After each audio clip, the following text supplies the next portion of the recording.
by ensuring that you've got a hybrid system where you can inject some parliamentary approach where even someone from Emwa Dikir, Ngeno, who comes from a very small constituency and a very small community, once he comes to parliament, which is a house of equals, he's got an equal opportunity to lead the country either through committees or through cabinet or through being prime minister. Now, Hussein, final point, the core principles of NASA, we don't need a constitutional amendment for them to get the jobs that they've signed in their memorandum, because they'll be cabinet secretaries. All right. So whether you call it premier cabinet secretary or not, that's what you say. Okay, very briefly, we will very briefly, because we have to move forward.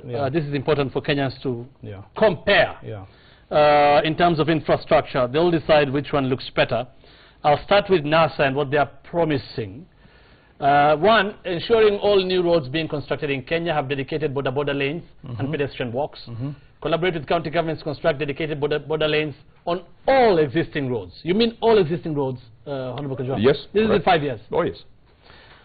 Shift focus on infrastructural development to county and rural roads which have been neglected.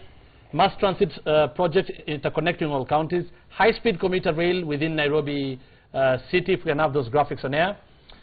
Construct the Moyale, Mandera, Wajir, Garissa Road to connect northeastern Kenya to the rest of Kenya and eradicate northeastern's historical isolation. Pursue the construction of the Likoni Bridge through public-private partnership and collaborate with the county government to construct the implementation of the Nairobi Mass Transit Project. We also talk about aviation, airports in Transmara and Wajir and all that, upgrade international airport in Eldoret and all that. I mean, there's still a lot more.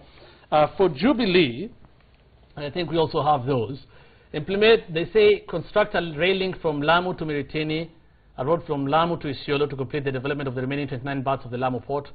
Mombasa-Nairobi 6-lane highway, which will transform the 450 kilometers road between the two cities together with the SGR. Second phase of SGR from Nairobi to Naivasha.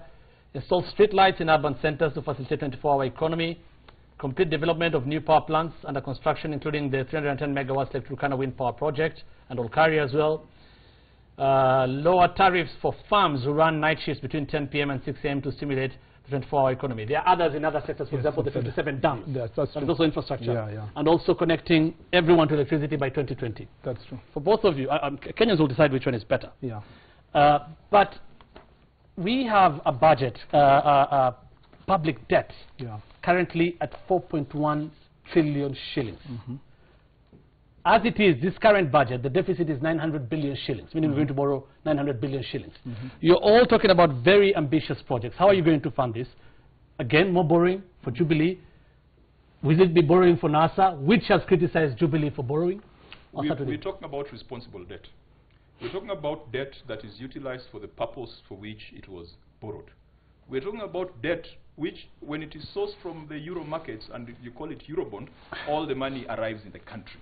We are talking about responsibility, and we're saying, we have argued this before. The problem we have with Jubilee is not because it went and got debt. You cannot thrive, you cannot go far if you don't borrow. You must stand on the shoulders of giants to see far.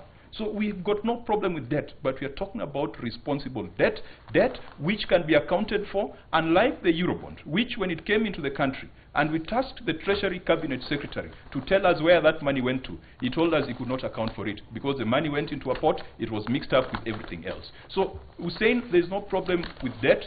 If Jubilee is planning to take debt, it's fine. If you are planning to take debt, it's fine, but let it be responsible debt. Let it be debt that can be traceable, not like what Mozambique did, took debt to buy tuna fishing boats and went and bought naval boats. Or the debt that Jubilee took to NYS, and we know what happened to the NYS money. Okay, and I think the code are coming in with theory. We are talking about what we have been doing and continuing the projects that we've been doing. We know where we have borrowed, we know where we have used public-private partnerships. If you talk about the 6-lane from Mombasa to Malaba, we are talking about public-private partnership, so that, you know, it will be the persons who are going to invest in that road will recover their money themselves. So we have a clear plan. The problem is not debt, it's about whether that debt is manageable. When we did the standard gauge railway, you can see now the excitement that it is giving and the revenue that it's generating every day. It's able to take care of itself for the period that is going to repay that debt. So we have a plan. We know what we are doing. We know the projects that we've done, and we'll continue using the necessary instruments that are provided for by law, just such as public-private partnership, such as a situation where we borrow a concessional loan to ensure that that is achieved in projects. Okay. There are many people who are talking about why are we borrowing and bequeathing our children a lot of debt for many, and the children of our children a lot of debt. We are not just giving them debt. When our children will be paying for standard gauge railway, for example, project like standard gauge railway, they are not paying for air, they're just paying for a project that they will be enjoying themselves.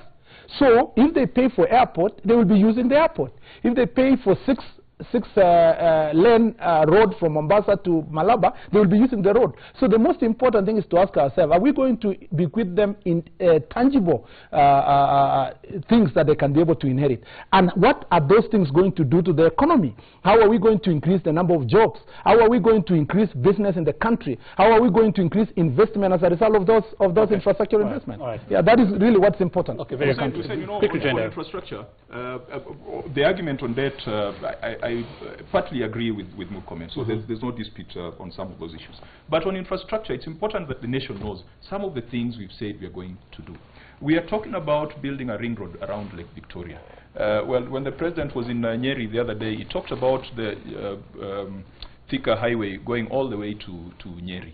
And fair enough to the people of Nyeri, they pay taxes. Yeah. We have never had anything in his master plan for the people of the western region in terms of infrastructure. So we have said we'll build a ring road around Lake Victoria. We have said through the Kenya Ferry Services, we are going to re-establish and relaunch transport in the lake. We're saying when it comes to aviation, we have said that the NASA government will adopt a policy of open skies so that air travel within the region in Kenya and between Kenya and the neighbors can be cheap. There is no reason why people have to be charged the kind of rates we are being charged on air travel between Nairobi and Kampala or Nairobi and Dar es Salaam. It is because of government policy. We'll adopt an open sky policy. You do not have to be a rich man to fly. Any Kenyan should be able to we'll have to stop it there. There's a lot more to talk about these manifestos. We could talk for days on end. But it's important that you look for those manifestos and read them and make an informed decision. 2 tweets here as I wind up. Noah Mwiruki at Noah Dem says, it's true that NASA guys have once been involved in corruption. Andrew Walela on Twitter says, why didn't Murkomen complain when the same Anglo Leasing Cash was funding Jubilee in 2013? We'll leave it at that. Senators Kipchumba Murkomen and Moses Kajwang, thank you so much for making time for us on the big question tonight. Keep talking to us. The hashtag is the big question on Twitter. You can text us on #242. We are back after this break.